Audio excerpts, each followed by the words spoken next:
Putin, by the way, is denying Iran and saying, I've got to pay attention to Israel. Because, did you see this just the other day, 2 days ago? I've got to pay attention to the fact that there are 2 million Russian speakers. Russians, in fact, or Russian Jews, not even Jews, some of them, living in Israel as Israeli citizens now.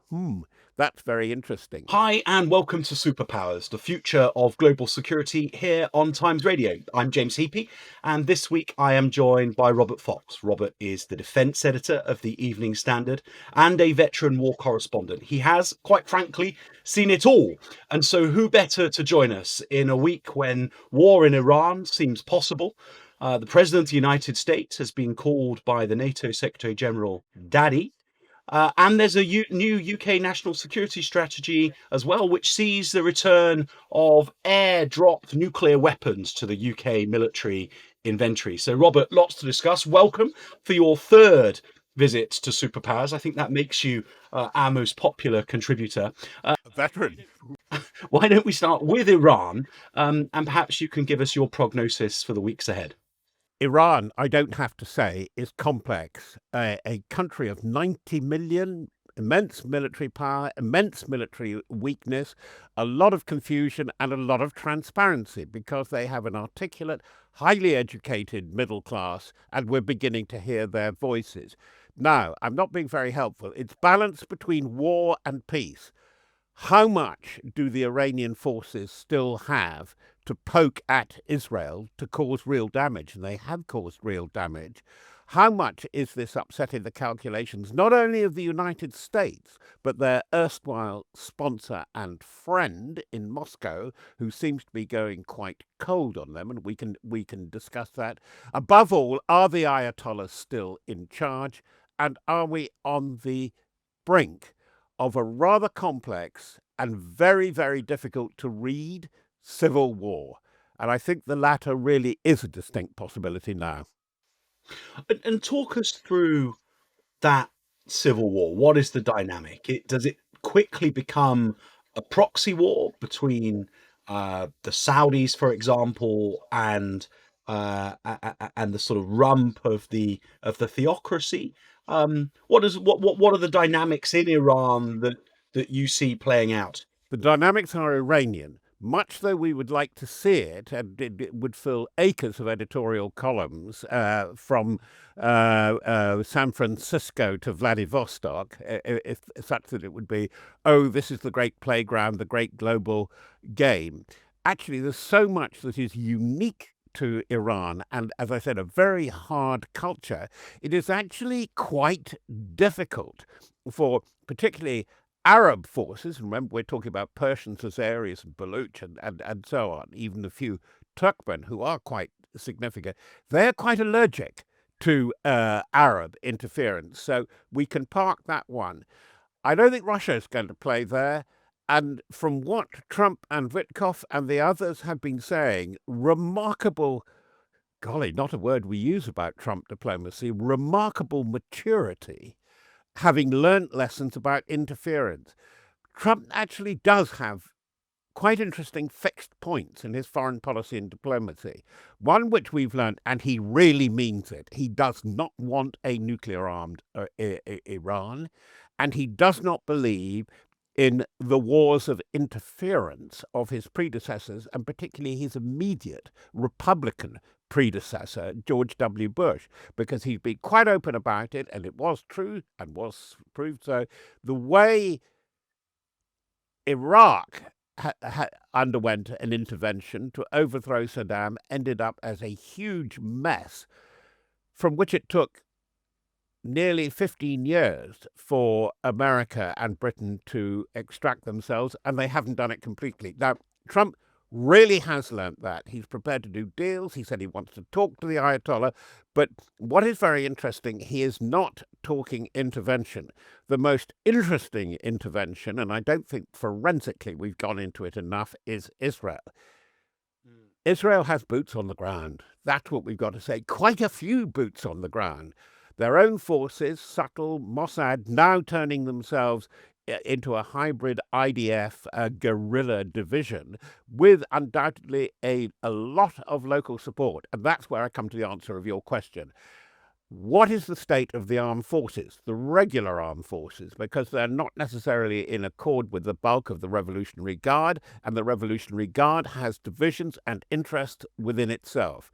And then we don't know where political public opinion goes, because this is the thing, through thick and thin, since the revolution of 1979, the Green Revolution of 2009, they've been beaten back, they have been shot at, truly, and they have suffered death, but there is still intellectual, public opinion, well-rounded political opposition to the regime.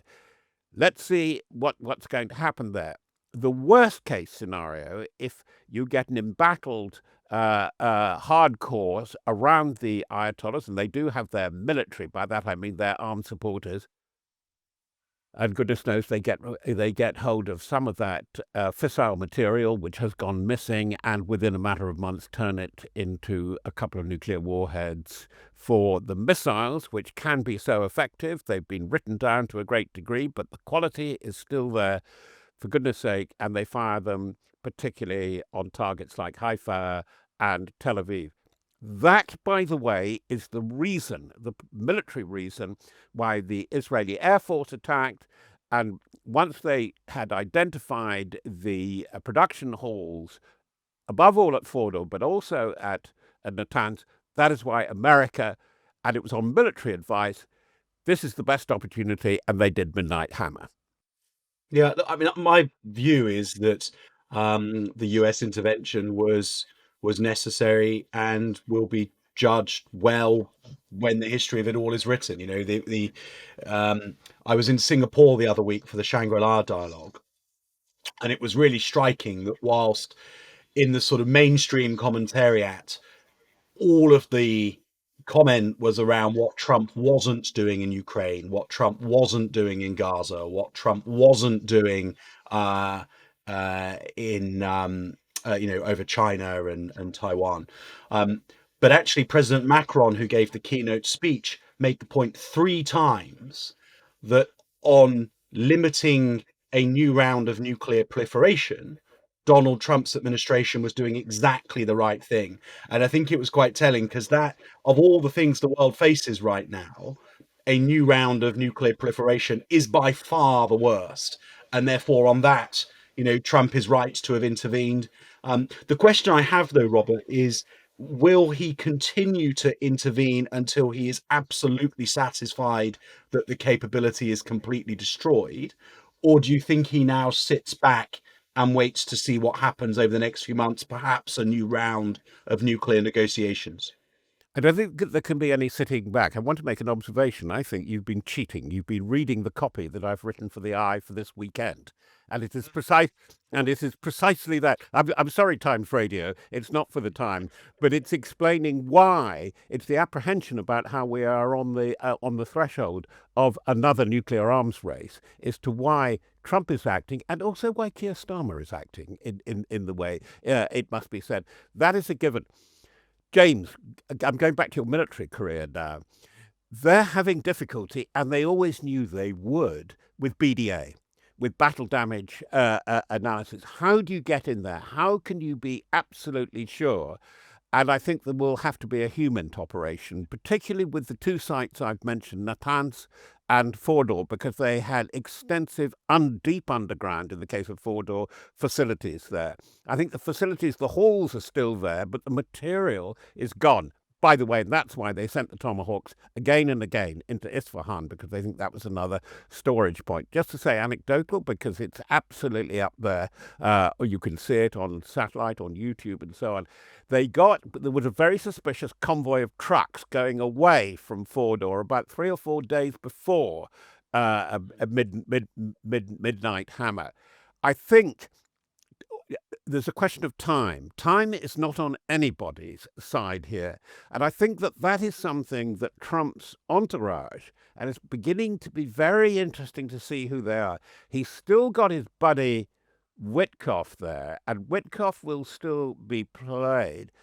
I think he's got a new arrangement with his chiefs of staff, and I think that they're working very closely together. And I think their risk analysis is particularly good. The one area that for Trump, it's quite something because it's very quiet, unusual for Trump, but he's having, I think, a complete rethink about Putin. I think Putin worries him because it takes somebody who trades on being mercurial. He's finding this rigid imperial nationalist across the Urals being absolutely quite unpredictable now, and that would annoy him because it upsets what he does best, what he feels Donald Trump thinks is his strong suit, which is making deals. What he wants now, he wants to firm up the deals where the money is, where the interest is, and it's namely that part of the Arabian world. It's the UAE, Qatar, but above all Saudi Arabia, and he wants to work on that. And if Putin and Ukraine is seen to be upsetting that equilibrium, and I think that's the way the algebra is working now, hence this rather cool, and Trump can never admit that he was wrong, but gently opening up to Zelensky again.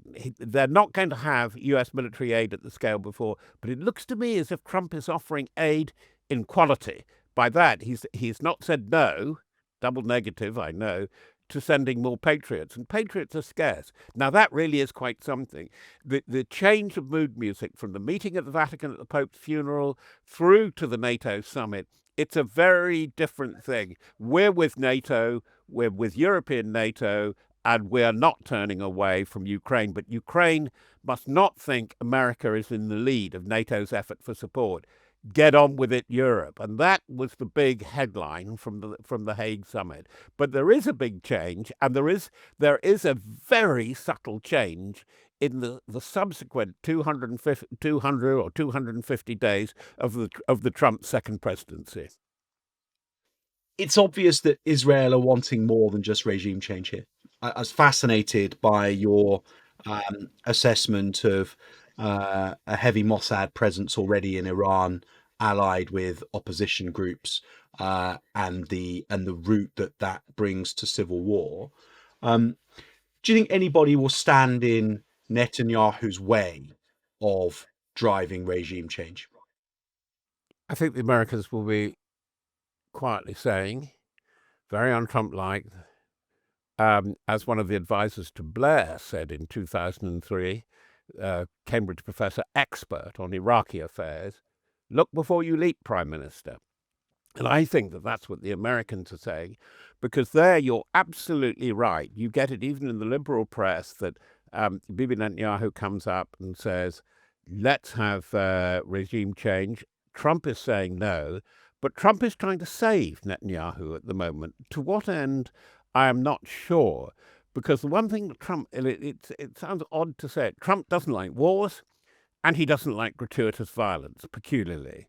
And he is such a complex character, despite all his bluntness and his brazen and rather crude language. I don't think he wants things like the West Bank to continue, as well as Gaza. He doesn't like it. They upset the order. And it's very interesting now how Putin, by the way, is denying Iran and saying, I've got to pay attention to Israel. Because, did you see this just the other day, 2 days ago?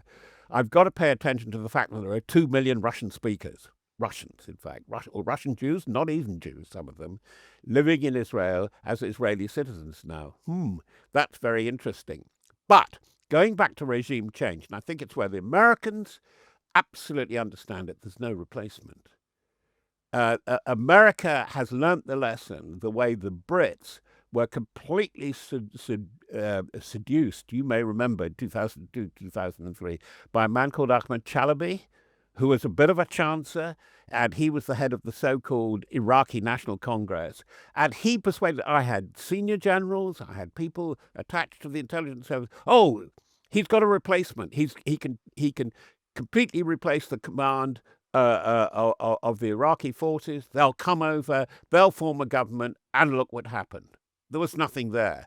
And they know that they've got the same problem. The Shah's son is saying, I can do it. Very, very few believe it.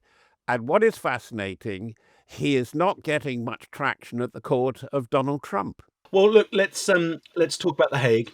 Um, was it a PR masterstroke from Rutte to call Trump daddy, or is that the infantilization of the world's major defense and security alliance? The trouble is that they're rather similar in their language. We haven't parsed this one, but I would thought the pointy heads of the Times columnists should have done it. The way the Dutch speak English, and I've suffered from this for over 50 years. My wife is Dutch, and we have Dutch kind of, and it's the kind of bluntness that, by the way, they're excellent linguists. The Dutch, as you probably know, of all the major European countries, have the highest number of English speakers, and much to their chagrin, because even a lot of certainly their scientific work and certainly their business work, and a lot of their academic work is done in English. They are absolutely terrific.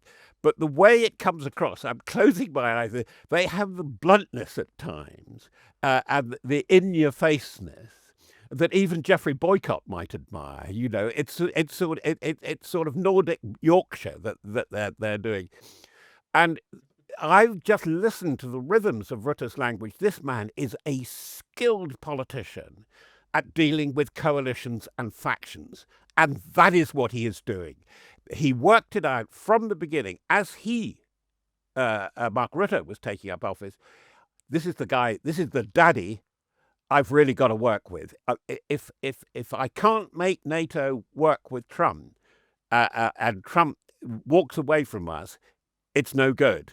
Because if you have a completely European structure, a phase two, as it were, as the Europeans and the EU at times seem to be preparing in NATO. Look, James, from your time in the army, they can't do it. The structure isn't there. The kind of stuff that you get at Mons, the way that they organize, everything from battle groups to brigades to divisions. And we've seen it. We've seen it in the Balkans, and we've seen that they had to give the structure in Afghanistan.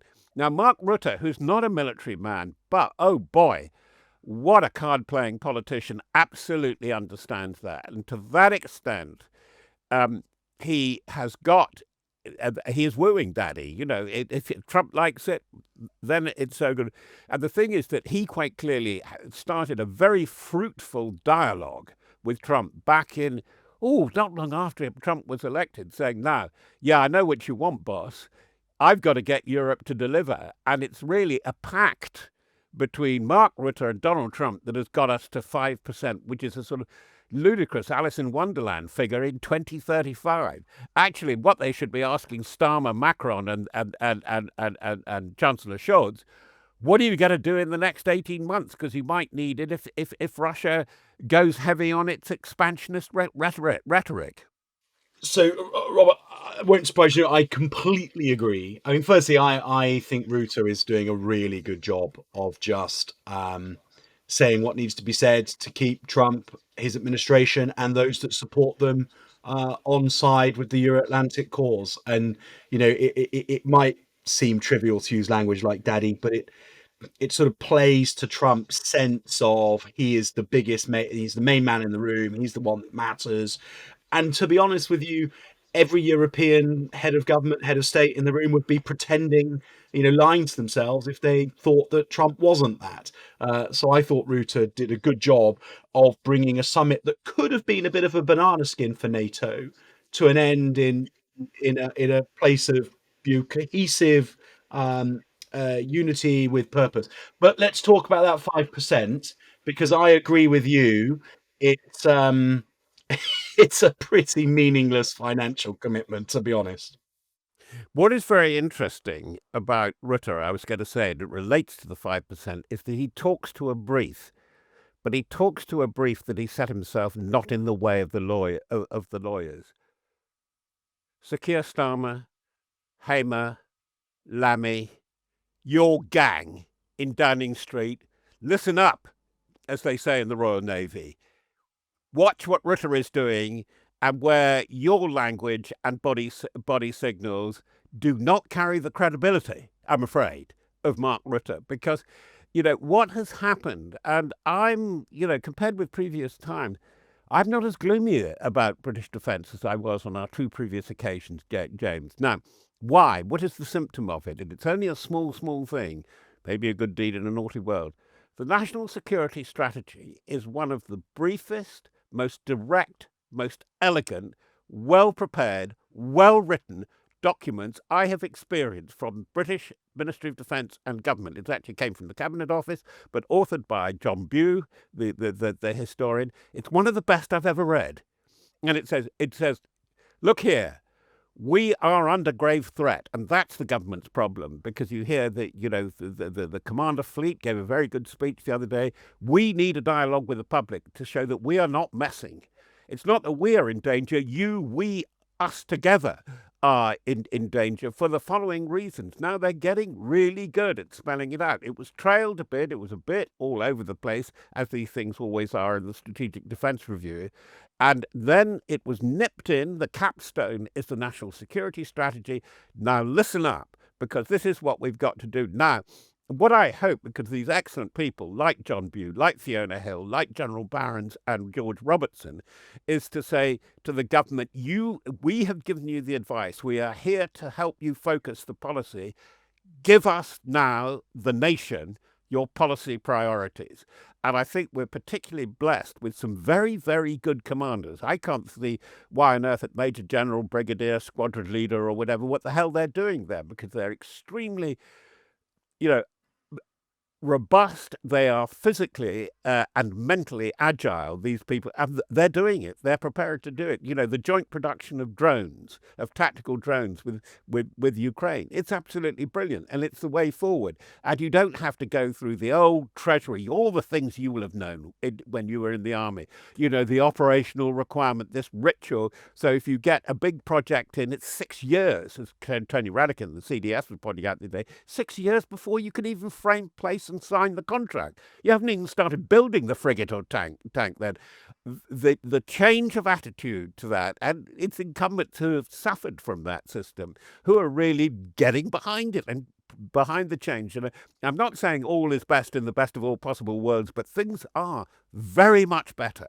They've been offered more money, and they're taking it seriously, and they're not going to fritter it away.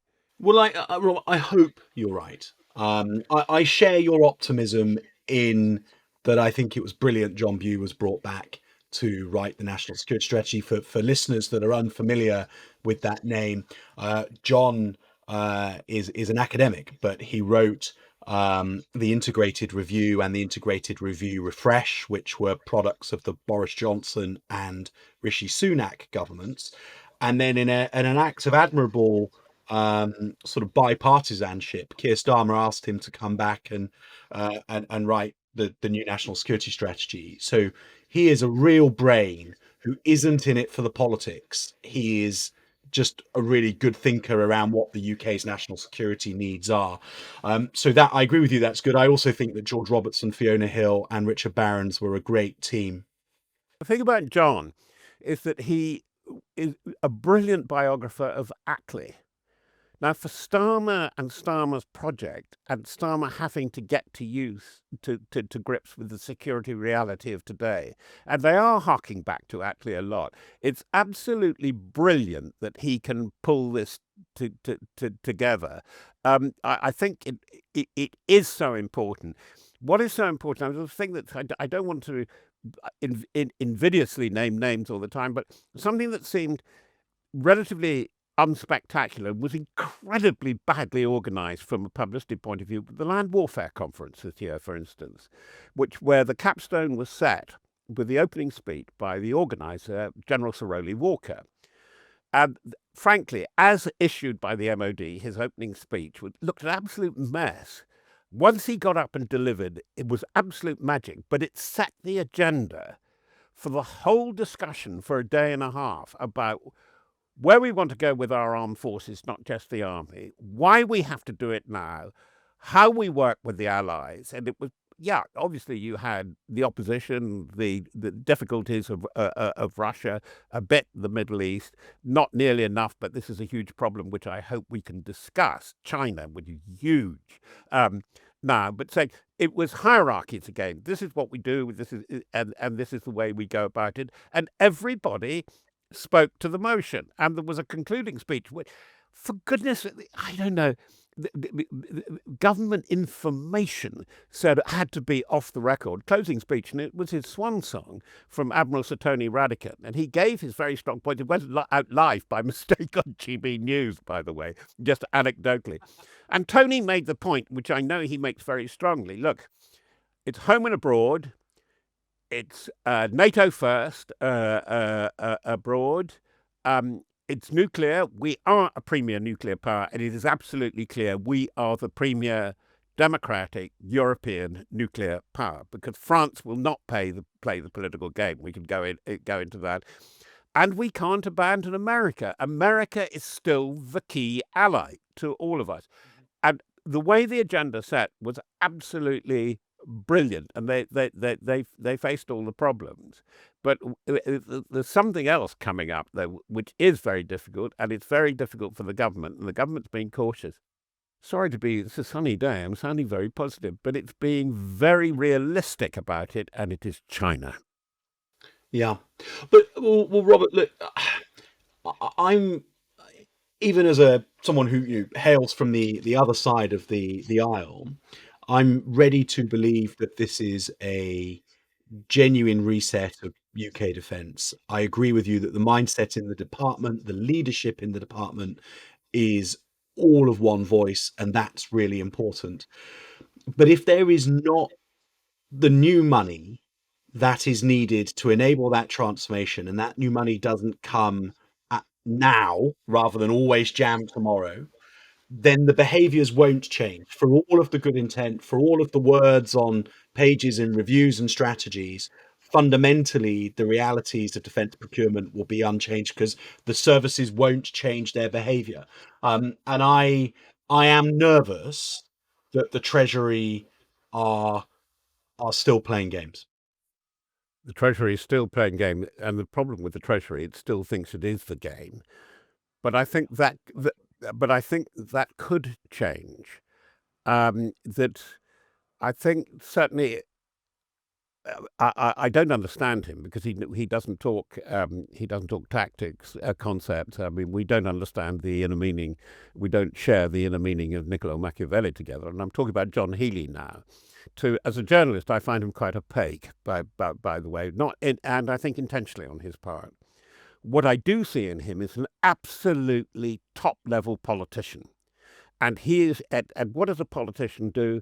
He has his ear open to his constituents, to his party, but what he wants to achieve. And I do think John has a very, very strong sense of direction. I wish he would let us in on the secret from time to time, and I say that facetiously. But park that. He knows in the restructuring of the MOD, he has got to get the Treasury in balance, on balance. James, this is where you're absolutely right. He's rearranged the top level. So you have the Secretary of State, you have the Permanent Secretary, you have Director Nuclear, you have the CDS, Chief of the Defence Staff, who is operational. And it's peculiar that the two people in the mix, the about to be new chief, terrific guy, but not operational, Rich Knighton. And then you have Sharon Naismith, his deputy, incredibly capable at doing what the VCDS needs to do. But you have to go quite a long way to go and find real operational heft. And you have it with General Sir Gwyn Jenkins, now head of the Navy, and you have it with Rowley Walker. And they have bags of operational experience. They're politically savvy, and they have very open minds. Not that I'm saying the two above, Sharon and Tony, don't have Tony and then Rich have open minds, because they're a completely different breed in my experience. And I'm now getting into beyond my 40th year of experience of CDSs, and it is a different thing.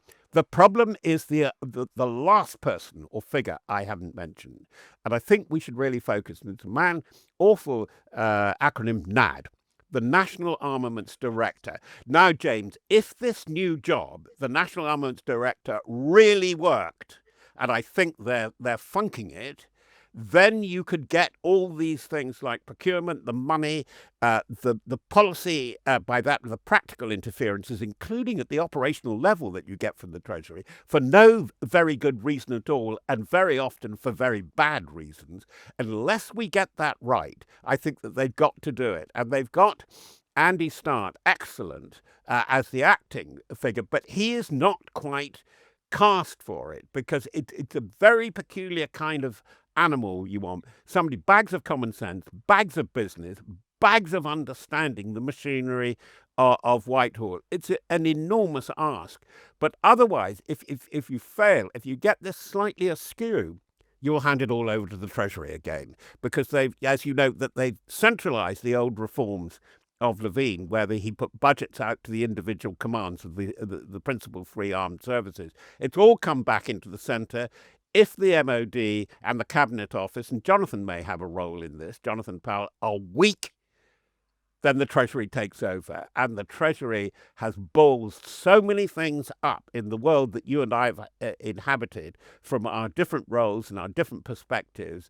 And I've seen it again and again and again. And procurement, and it's actually, I know each procurement, it's highly technical and it's different. And, whether you're procuring for transportation, education, or defense, it's very different. But the procurement philosophy, and this is where I'm going to pump, it's absolutely, it's crapulous. It's crumbling in the MOD. And that's where we are. We really should have high expectations. And they've got a high benchmark with the NSS when they produce the National Defence Industrial Strategy. Well, I agree. I mean, but I think the NAD role is fascinating. There are four parts of it, all of which potentially sit in tension. So somebody who comes from the outside, from industry, will, I think, embrace the disruption of the procurement system, the disruption of force design, and really sort of drive an agile, dynamic procurement of rapid procurement of technology, all of which is needed. Everybody says they want. That's a really important part of the SDR. But I think that a creature of the system is less likely to disrupt in the way that is needed. But I agree. But someone from the outside is less likely to be able to come in and understand how the Treasury works, to gain trust across Whitehall, all of which is absolutely key. And then there's a third bit, which the National Armaments Director sits on the National Armaments Directors Committee in NATO. So there's an up and out diplomatic political role that comes with this, that again is,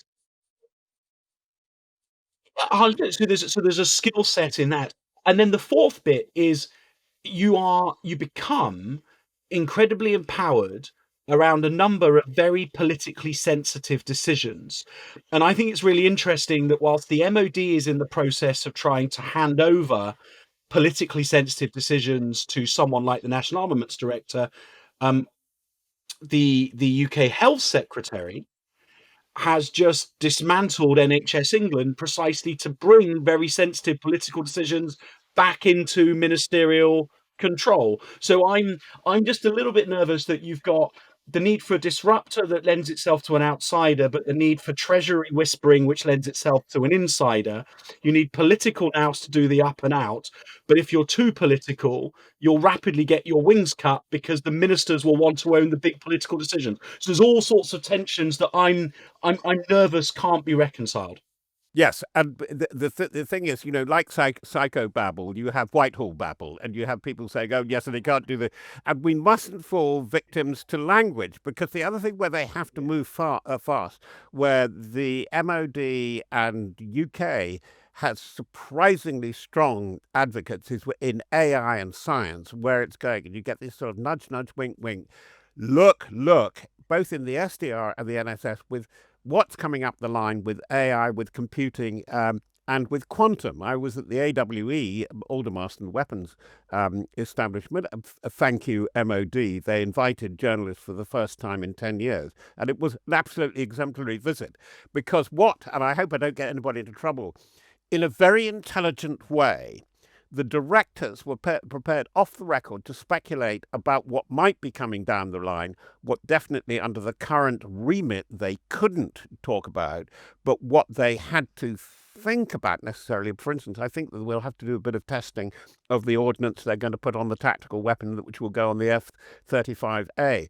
But then we were talking about supercomputing, which is so vital for the test of the new Trident warhead.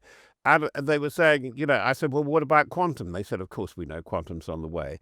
And although they're not doing it, they haven't got a quantum computer, they're immensely expensive, as you know. Thank God they think really seriously about it. And what I find with GCHQ people, they're really quite prominent. They are very articulate. They're very good at opening the national dialogue on this. And I want to say to the politicians, particularly in the Cabinet Office and thereabouts, don't be so damned cautious. Any intellectual exercise, any argument, any engagement with your public carries risk. And intelligent people know how to manage risk. And when it goes wrong, you admit it and go back to it.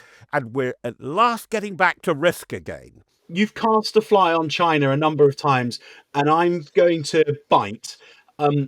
If the down arrow on the UK Defence Review is the Indo-Pacific, NATO first, Europe first, an acknowledgement that they can't do the Indo-Pacific in the way that my government envisaged. Does that mean that the UK is downgrading its commitment to confronting China? No, not at all. And I'm not going to criticize your government gratuitously about this. It's, the gaily painted caravan, gypsy caravan of life and time moves on, but it doesn't move on in a regular way. And it's what is developing in and around China, I think, that is worrying our policymakers. I don't say spooking, but it is very strongly trailed in the SDR and the NSS. But, and this is what I did want to talk about, because everybody says, hand-wringing human rights lawyer, very human rights aware, and he is, and he's a man of great conscience, David Lammy. Read David Lammy's statement to Parliament why they couldn't publish the China audit, which was to be part of the NSS. It was to be published at the same time as an adjunct, why they can't publish it in full. And it is spelled out in very plain language. The potential threat, the advances that China is making in two broad areas, in weaponry, hypersonics and so on, satellite weaponry, would you believe it? Satellite dogfights, they've even been rehearsing, could you believe it? Much to the annoyance of absolutely everybody else in space, including the Russians and the Americans, and above all in quantum. It is saying this is a major threat. And I think, if you'll forgive me, I think that they're more focused now on what the tilt to the Indo-Pacific is.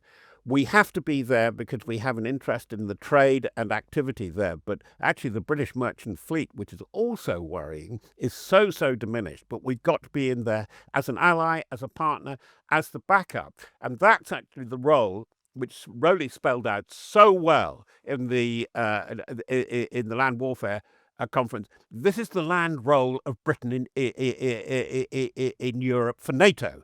Britain provides, through the Allied Rapid Reaction Corps, the skeletons of two divisions, the backup, as they describe it. And I think it applies to the Pacific. The great thing that the Rowley, Alex Turner formula for the future of the army is the back is now the forward and the forward is now the back. A lot of the battle is, as Ukraine has shown us, is being, front line, depth and rear. It is being fought in depth and in the rear. The same applies to the Pacific. I think that, that things like the carriers were an understandable, but they are a very powerful political and diplomatic gesture, and that's what they are. By the way, they have to think and rethink, and I think they're doing it already, the role of the aircraft carriers, and they're going to be hybrids with drones and so on. And it's that kind of flexible thinking that they've got to get through. I think in all this, though, there is one weakness, and we have not covered it at all. And you know it, and you've encountered it, and you've participated in it, and you've encouraged it. I do think our standing committees are very weak, because you want really expertly informed scrutiny and examination and explanation of policy. In defence and foreign policy, I don't think it's very good at the moment, and that is a responsibility for the government, because I know that you're empowering your critics, but for this to be healthy, the generation of policy to be healthy and to be understood and to be made relevant to your public, to the country, to the community, to Britain, you really need that. Yeah, I agree with that. I mean, I think the select committees, however, are constructed to reflect the composition of the House of Commons, and when there is a massive majority in the House of Commons, the select committees stop holding much fear for government ministers because they are overwhelmingly sympathetic. But I mean, I agree with you. I served in a government that made plenty of mistakes of its own, but one of the things that is also true is that when ministers have no fear of Parliament, when you don't worry about the opposition, and the Labour Party were in disarray for quite a large chunk of my time as a minister, hubris creeps into government very, very quickly indeed. And I think it's a great point, Robert, that if there is not that parliamentary scrutiny, be that from the shadow cabinet or better still from select committees, then you can find that ministers start making hubristic decisions quite quickly. I think yes, indeed, that is the problem. But with this new House of Commons, the thing is that if you look back into your day, what is quite interesting is how much operation and military experience there is around. In all parties, that they do have experience. They do care. That and quite distinguished roles at field level. I mean, people like Tom Tugendhat, but above all, that Dan Jarvis, Mike Martin, just to name a handful.